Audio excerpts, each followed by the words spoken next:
यांना खाली वाडा गेला त्यांना पाय घेऊन खाली वाढायला निघते ती टप निघत नसतो टप निघत नसतो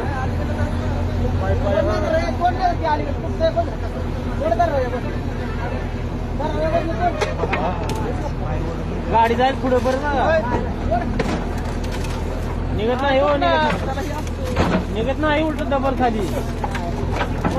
पाय वाढलं का निघाल बाहेर ती पाय काढून बघा बरं पाय काढ